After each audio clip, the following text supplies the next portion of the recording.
धर्म और ईश्वर को समझना आसान नहीं। विश्व धर्म संगम। दुनिया में दो ध्रुवी विचारधाराएं हैं, एक तो धार्मिक, दूसरी स्वच्छंद या नास्तिक। दोनों ही विचारधाराएं संघीय व्यवस्था कायम करती हैं। संघ के बिना कोई विचारों की महत्ता नहीं है। समूह केवल उसको अच्छा और सुविधाजनक एवं फायदेमंद तथ्यों को पसंद करते हैं। सत्य के बिना धर्म की परिकल्पना व्यर्थ है।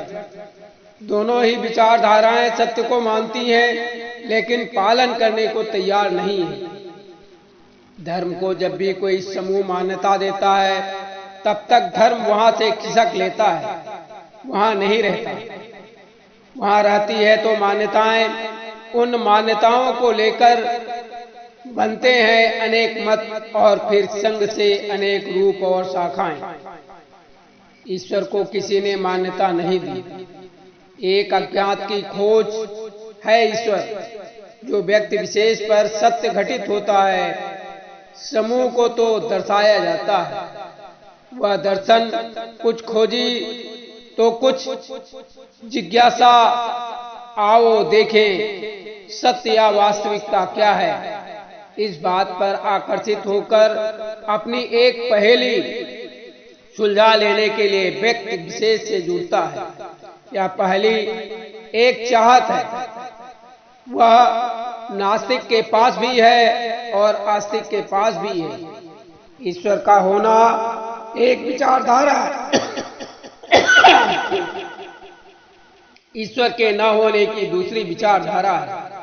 ईश्वर को जानने वाले लोग दोनों ही विचारधारा में खोज करते हैं। ईश्वर को अवतार या भगवान मानकर स्वीकार करने वाले धार्मिक हैं, तो नास्तिक ईश्वर को जानना चाहता है, लेकिन वह भगवान को पहचानना दोनों के लिए अत्यंत कठिन मार्ग है। हर विचारधारा को आलम्बन चाहिए। आलम्बन किसी स्थिर और सशक्त के साथ सदैव बना रहने वाला हो, ताकि वह आलम्बन के सहारे चलकर आगे बढ़ा जा सके। आलम्बन को तर्क की जरूरत है। मानव की संरचना में बुद्धि इंटेलेक्चुअल पावर है। यह बुद्धि किसे स्वीकृति देती है, यह महत्वपूर्ण है। बुद्ध के पास दो लोग हैं, जिनके किसी एक के मत को मानकर वह निर्णय सुना देता है। कभी कभी दोनों की मान लेता है। एक है मन सशक्त और दूसरा है हृदय दिल। मन के साथ लाव लश्कर है, फौज है, तो दिल भी कम नहीं है। उसकी शक्ति 60 गुना ज्यादा है और विस्तार क्षेत्र भी अधिक है। नियम बद्ध है दिल। कभी कभी दोनों एक हो जाते हैं। दिल में आया मन को भाया, मन में आया दिल को भाया। कभी कभी मन को भाया, दिल को फुसलाया। अक्सर जीवन में हमारे घटित होता रहता है। बुद्धि का क्षेत्र नास्तिकवाद है और हृदय का क्षेत्र धर्मवाद है। एक वाद और भी है, स्वच्छंदवाद। यह वाद मानवता के लिए, आस्तिक व नास्तिक सबके लिए खतरनाक है, घातक है। यह कभी आलम्बन तो लेता है, लेकिन प्रत्यक्ष नहीं, पशु पक्षी की वृत्तियों वाला है। केवल एक ही उद्देश्य, भोग, भोजन और प्रजनन। ये धार्मिक भी हैं, नास्तिक भी हैं। कब क्या रूप लेंगे किसी को पता नहीं। कब किसको मोहरा बनाकर आक्रमण कर शोषण करेंगे पता नहीं। ये कभी प्रत्यक्ष तो कभी छिपकर घात लगाकर आक्रमण करने वाली विचारधारा के लोग होते हैं।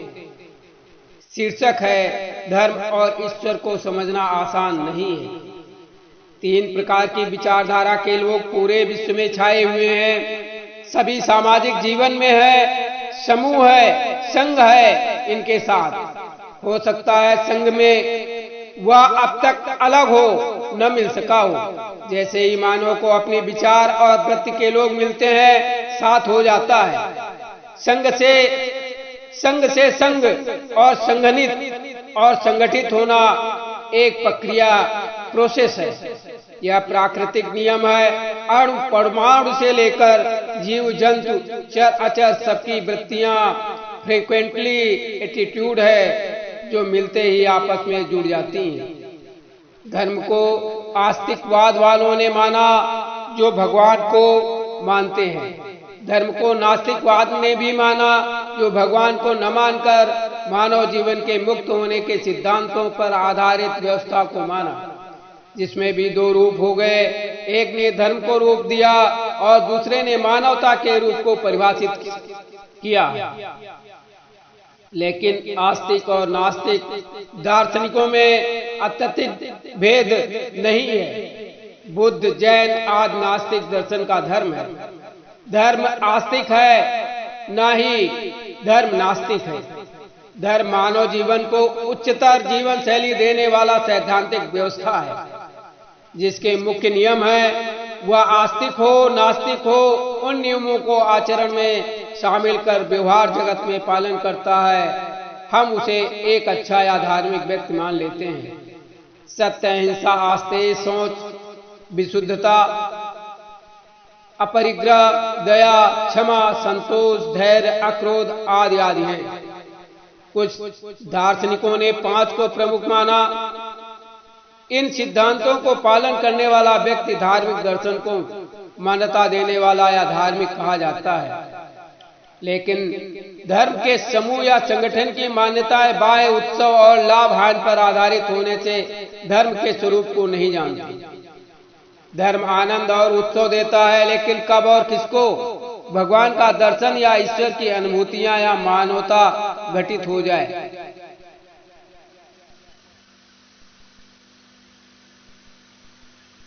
तो ही धर्म आनंद और उत्सव देता है। उपरोक्त धर्म के लक्षण मानव में प्रकट होते हैं, घटित होते हैं। कोई भी मानव 5 सिद्धांतों या 10 सिद्धांतों को स्वीकार कर लेगा, लेकिन वह उस पर चल नहीं सकता जब तक कि धर्म घटित न हो जाए। धर्म एक पुरुषार्थ है जिसको एक विशिष्ट क्रम से संत, सद्गुरु और भगवान के निमित्त अवतारों के द्वारा मानव को विशुद्ध कर संस्कारित किया जाना है। गुरु धर्म को शिष्य में से स्थापित या संस्कारित करता है। किस शिष्य को कितनी भावना देनी है यह गुरु का पुरुषार्थ है, और शिष्य अगर पुरुषार्थ करने को तैयार है तो गुरु के द्वारा संस्कार देने के पहले सफाई विशुद्ध बनाने की प्रक्रिया को स्वीकार करना, सहन करना होगा। समर्पण भावना आवश्यक है। समर्पण भावना का अर्थ यह नहीं कि गुरु के पास गए, कुछ देकर माला, कंठी या मंत्र ले लिया, हो गया पुरुषार्थ। पुरुषार्थ भावना का अर्थ बार बार विस्तार की पुनरावृत्ति है। शिष्य पुरुषार्थ करना नहीं चाहता।